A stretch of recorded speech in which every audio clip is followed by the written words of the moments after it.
This is SSN. Story Studio Network.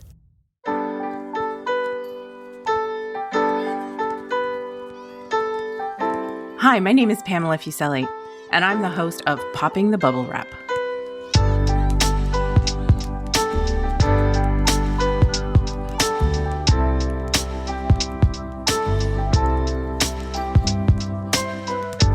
Are you the person in your family who worries about the safety of others, about buying safety products and using them? Are you yelling, "Yes, that's me"? This is the podcast for you. Raising a child or children can be a hair-raising undertaking, and keeping them safe is a priority. Parachute's Popping the Bubble Wrap podcast explores what you really need to think about as a parent or caregiver, and provides easy tips on prevention strategies. No bubble wrap here, though. Well, in my day, ever get a piece of advice that starts out like that? Feel pressured to follow what your mom tells you, even if you've read or heard new information? As we learn more about how injuries happen, we apply that learning and make changes to the best practices we recommend. We can pinpoint what's effective to prevent injuries at home, at play, and on the move. Times have changed from old wives' tales on safety and risk. Which are true, which are terrible? Let's find out. Welcome, Wyatt, Ashley, and Heather. Thanks so much for being part of Parachute's Popping the Bubble Wrap podcast. Yeah, thanks for having us. Excited to be here. Great. So to start out, tell me a bit about who you listen to for advice. Who do you go to? Heather, maybe we'll start with you. I know that mommy groups get a bad rap on Facebook, parenting groups get a bad rap on Facebook, but I have found that particularly if you're looking for a niche subset, that you can find and connect with some really amazing people that are experiencing really particular situations that you're experiencing as well with your kids that maybe aren't as applicable to the whole parenting population. So I really do love online communities for that. Right. And you have two girls, right? 13 and 9. It's interesting to see my needs as a parent change with every stage of their development, particularly around safety. It's really wild, all of the different stages that we go through. Mm-hmm. That's absolutely true, especially, and you've seen many of them, and you still have a few to go. Wyatt, maybe you can tell us a little bit about who do you go to advice? Do you and your friends talk about injury prevention or safety of your kids? I know you have a young little one, 2-year-old, right? Yes, yeah, I have a young 2-year-old son of my March 2020 baby, so that was fun. We tend to go to, my wife and I are big readers, so I would actually say we went to a lot of books. Our parents provide a lot of support, but they actually haven't been ones to give to overstep in terms of the advice. They've been very much approachable when we've wanted it, and they back off when we don't. Friends at work, definitely safety aspects have come up in terms of that. Other dads. So that's, yeah. There's not. Mm-hmm. I'd say our big role is definitely books tend to be our go-to. That's interesting. That you've gone to books and nice to hear that your parents have kind of stepped in when you've invited them to, but not been putting their much of their experiences maybe on today's situations. Ashley, can you talk to us a little bit about where do you go to advice? Do you go to mommy groups and books and friends? I go everywhere. And honestly, it depends on what the advice is for, but I want to poll everybody and then figure out what'll work best for me within that. And with that, really I go to friends first, my siblings. I'll ask my parents too, but again, it depends what it is, because there might be some out of touchness there, or just not quite getting what I'm talking about. But I also, I work as a birth, baby, and sleep specialist. So in some ways I have to do that research myself to make sure that, because people are coming to me sometimes for that safety advice. So that's why I say I go everywhere for it, wherever I can find. Yeah, when you're looking for that kind of advice, I mean, is it a Google search? Like, how do you decide what are sources of credible information? Yeah, well, that's where I say I kind of will look everywhere and decide for myself if I think it's credible or not. Luckily, I do have a strong enough background in research so that I could pick out some things. But I would say, again, depending what it is, I will Google for sure, just a straight up Google. I'll go to Health Canada. A lot of times I'll go like Heather, some mom groups, because even if they don't necessarily know somebody or a link or something. So it's just kind of casting a wide net. So definitely Google is part of that. Yep, that's what did we do before Google? Right. Like injuries, as I said, can happen, and you've sort of done, given some examples, but they can happen in and around your home, especially for younger kids, because this is where they spend most of their time. And it's in an environment that's built for adults. When you get down on the floor and you look around your house, and see how your young child would look at the world. Is there a particular injury you're most worried about? And Wyatt, you have quite a young son, so maybe I'll start with you. What do you worry about as he's growing and developing? Honestly, I can't say that I've been concerned about a particular injury. Car safety was a big one for me, being outside, helmets and stuff like that as he's gotten older and turned into quite the daredevil on his balance bike and scooter. But in terms around the house, it might sound a little crazy, but actually when he started walking, which he started doing at 9 months, I actually sat down on the floor and did just that and saw what his world looked like. And we tried to actually make it a little interesting as well as safe, focused on what was around it. And we actually put up some pictures that he could look at that level and to distract him from the unsafe things as well. It's a really different perspective, isn't it?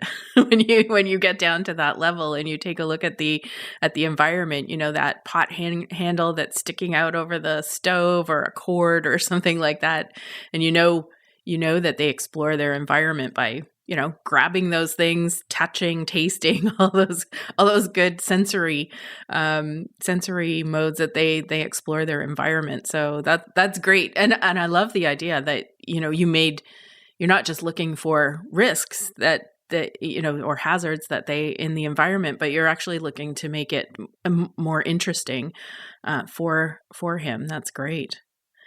Heather, that's it's you've got some older kids. What are you worried about in terms of injuries for your kids?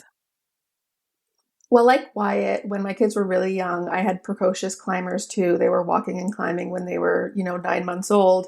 And so our big thing was trying to give them safe outlets for exploring that kind of climbing, putting a mountain of cushions on the ground and, letting them go all over it.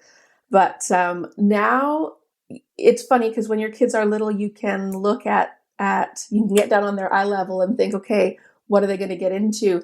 But when they're older, you can't get into their mind quite as easily because it's not just what do I see. Just the other day, for example, my 9-year-old was feeling chilly, and so her brilliant idea was to put her t-shirt that she was wearing into the microwave to warm it up so that she would be warmer. And that didn't go very well. Luckily, we know our smoke alarms are working. And fantastic. We know that good. only They're food working goes in well. the microwave.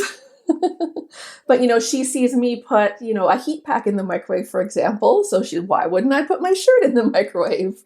So yeah, it's at this age, it's a lot about helping them to be safe on their own, helping them to have critical thinking and reasoning skills, and for them to know at this age. You're pointing out the dangers. When they're young, you're trying to steer them away from them. But this is like, no, be aware of that danger and be aware of that danger and don't do this. And, really getting them prepared to be able to help themselves.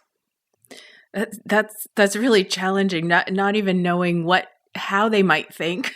That's a quite creative way to get warm. Putting your t-shirt in the microwave, but not something I would ever have initially thought about. So yeah, like Right?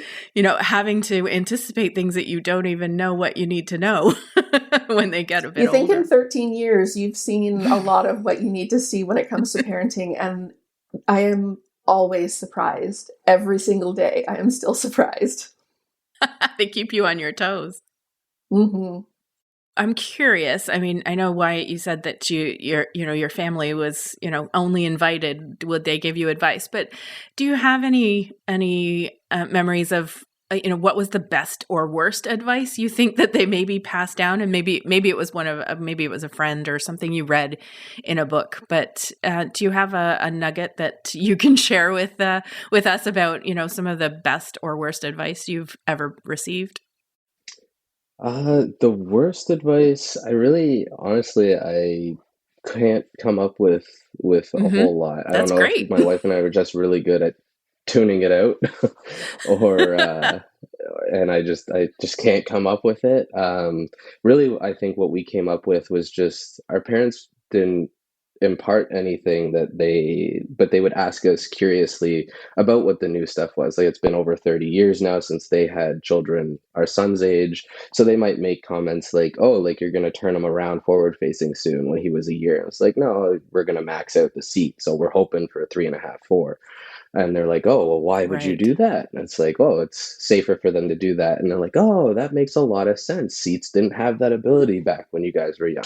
So, like, they were very receptive to stuff like that. Even if they didn't understand, they wanted to know why. So we were pretty fortunate that way. Very, yeah. That's really interesting. So the car seats would be one. Was safe sleep one of the other ones? How you the advice previously was in previous decades was put them on their tummy, and now it's back to sleep. Was that one of the issues that you talked about as well? It was a question again, because my mother-in-law commented that my wife would only sleep on her front. So she's like, "Oh, well, what's that?" And we're like, "Oh, like, this is the recommended safe way now to have them sleep." So it's never been like, "Oh, well, our way, made sense and your way doesn't." It's always been very well received. We've been lucky. I know our friends haven't been so lucky. Oh, so you've had friends that have shared different kinds of interactions? Well, yeah, with their parents, they've gotten the like, well, back in our day, like, how did any of you survive? They get defensive as opposed to curious, I think, is what ends up happening there a lot of the time.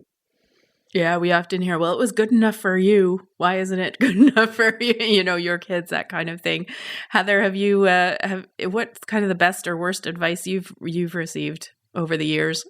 It's funny. I think that my husband and I are a little bit actually more relaxed as parents than either of our parents were. So they're likely to be more concerned about things, and we're like, Oh, interesting. no, it's okay. I think that we can let them do XYZ, and support them in this more laid back way that we're observing, we're ready to help, but we don't feel the need to jump in just yet. So we're a bit less helicopter parenting style than a lot of people around us, actually. I wonder if that's a sign to me. But yeah, so we were actually like, no, our parents are more worried about our kids, and we're like, I think they're good. They've done this before, they've got it. And what's been their reaction? Have they been like, "Oh, okay, I can see where you're coming from," or are they still concerned? Lovingly concerned, that kind of just like, I'm really nervous that something's going to happen, but not in a shaming kind of way. Thankfully, Yeah. we get great support too. Oh, that's good. Ashley, what's been your experience about good advice, bad advice that you've gotten? I have to say I'm probably pretty similar to Heather and Wyatt, where my parents don't really offer so much for advice unless we're asking for it in this regard. And They certainly know that like Wyatt was saying, things have changed and things are different now. So they were kind of more in learning mode than telling us what to do or trying to give us that advice. So very thankful for that.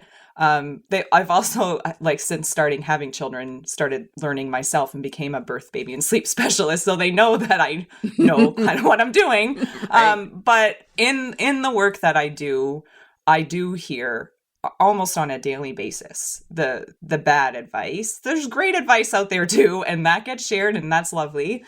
But the bad advice that I still can't believe around safe sleep, around car seats that are still going around that are still incredibly false.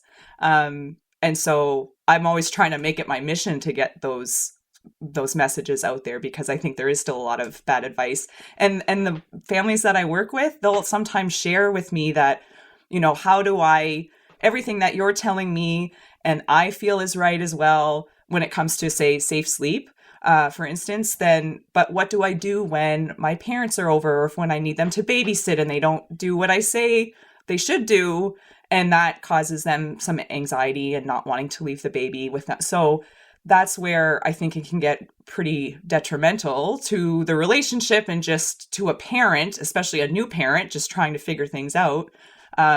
Is when there is that shaming, or like, oh, well, you're just not doing it right. That's why they're not sleeping, or that's why they're what have you.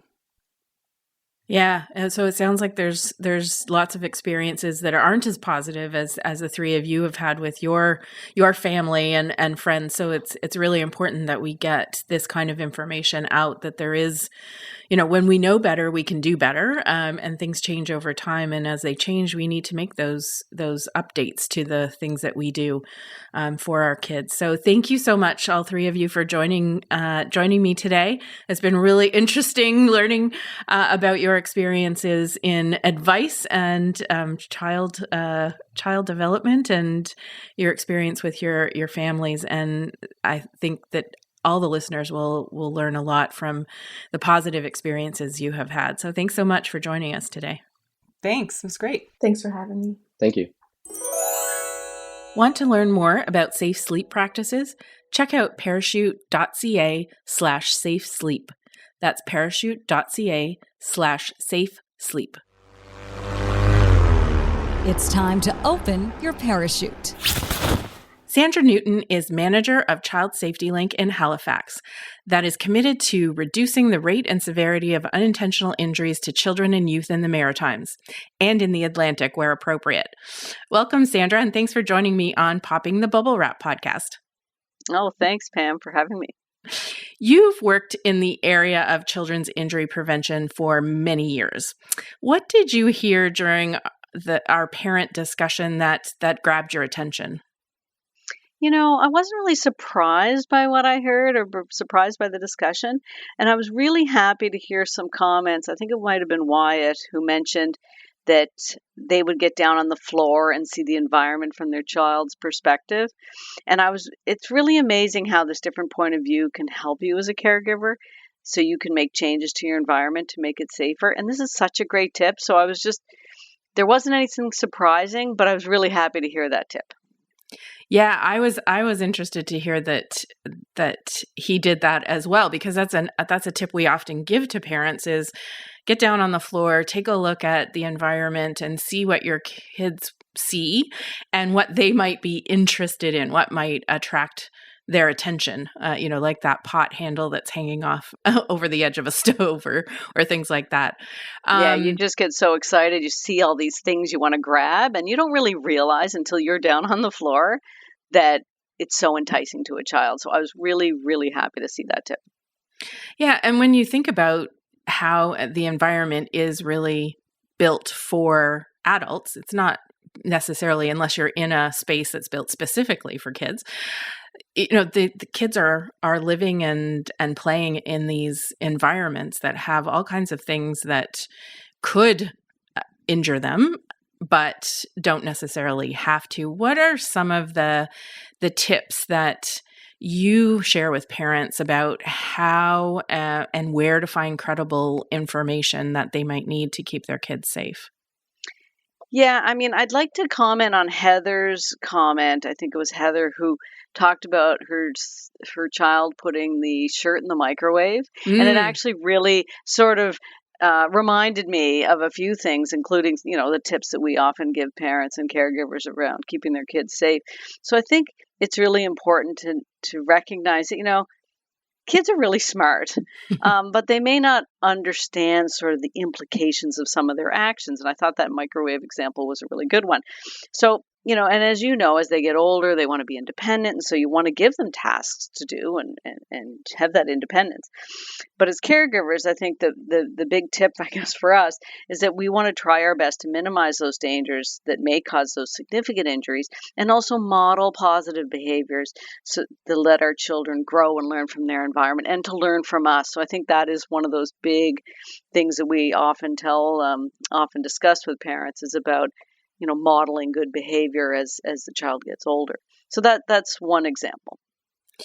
I think parents may not realize how much their children do watch what they do and try to, be a grown up, Yeah. if you will, and that parents really need to kind of do as they say as well as do as they do, that this is the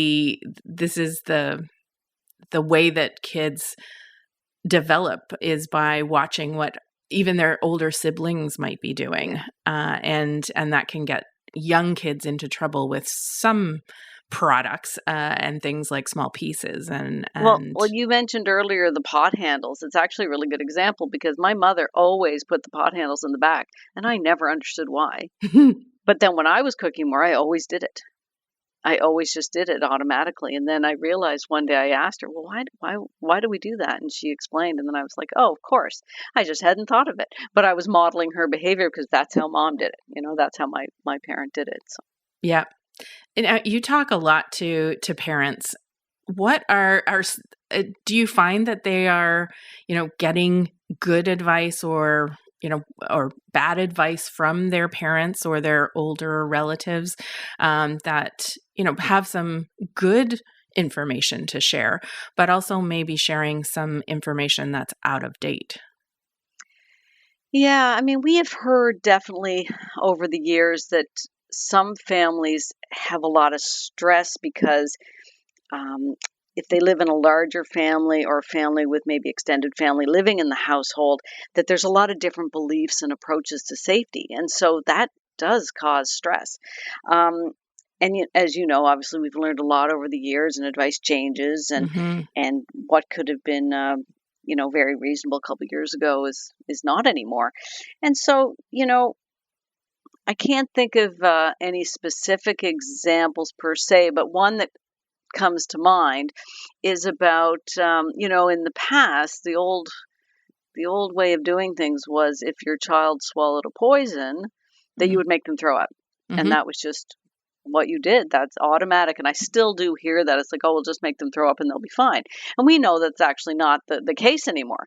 And I actually have a funny story if I can share that. Sure. Years, and obviously when my husband was a child, he actually swallowed something that was poisonous, and his mother quickly thought, well, I better make him throw up. So she made him a mixture of mustard and orange juice, which he drank down, and he loved it, and he wanted more to drink. And so obviously he was okay, and it all turned out fine in the end, but clearly that was not going to work. If that happened today, obviously we'd want to give strong advice to call the poison center because making him throw up could have caused very, more significant injuries as well. So I think that is an old wives' tale that Child Safety Link does hear about. Mustard and orange juice. Yeah, that is an acidic concoction that I would not have thought to put together, but I guess it must have done the trick. Well, he liked it. He wanted more. Well, I guess that backfired a little bit, didn't it? It did backfire. And I think, you hear about people not wanting to maybe put baby gates up because they think, oh, they'll be fine. But, we do stress the importance of using baby gates obviously at the top and the bottom of the stairs. And so we do a lot of discussion around those fall prevention. And as you know, fall prevention is it's the number one reason kids are hospitalized because of an injury.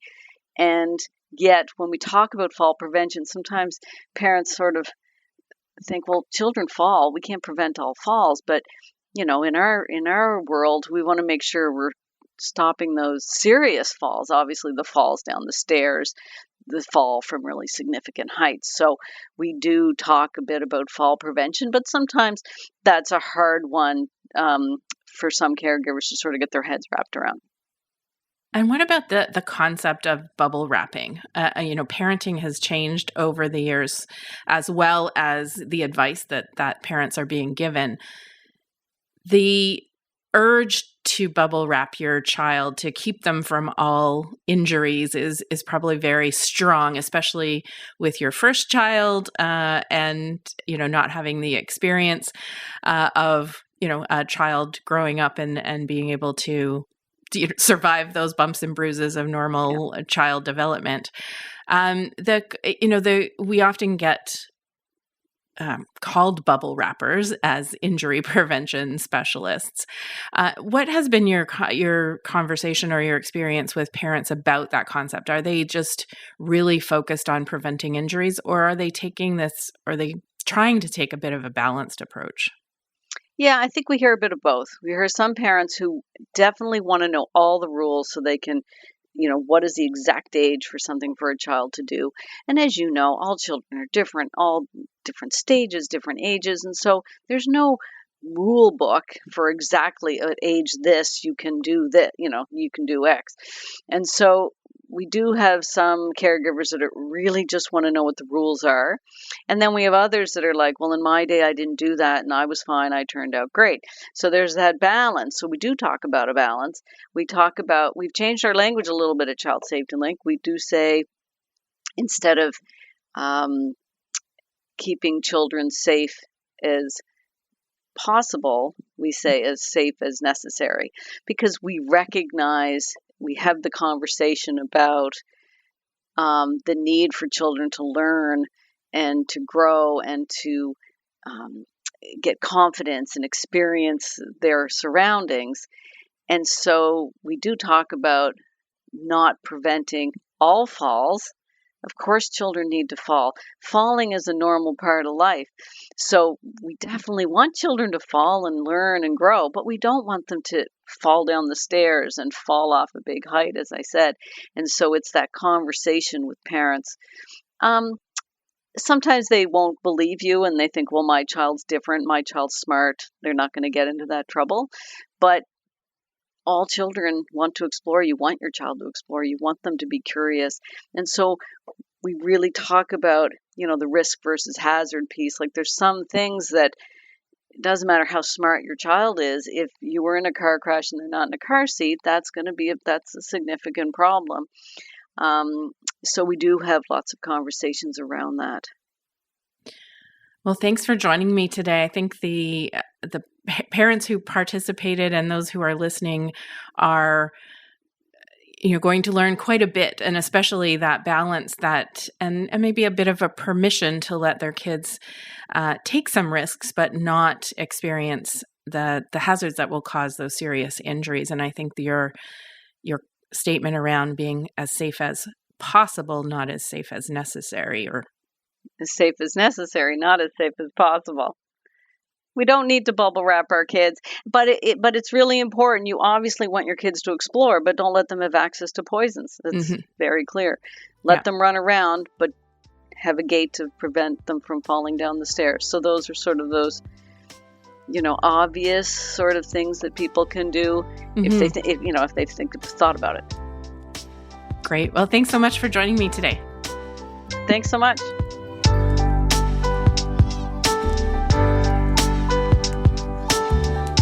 Thank you so much for listening to this episode. Popping the Bubble Wrap is a podcast of Parachute, Canada's national injury prevention charity, whose mission is for Canadians to live long lives to the fullest by preventing serious and fatal injuries. We release episodes every 2 weeks. Next episode, I'll be talking about the worst advice your parents gave you. Help us reach parents and caregivers by sharing this link with your friends and family and giving us a 5-star review wherever you listen to your podcasts. For more information, visit us at parachute.ca. Have a question? Write to us at poppingthebubblewrap@parachute.ca. You can also leave a message at 647-776-5123. That's 647-776-5123. Popping the Bubble Wrap is produced for Parachute by Story Studio Network and Eye Contact Productions.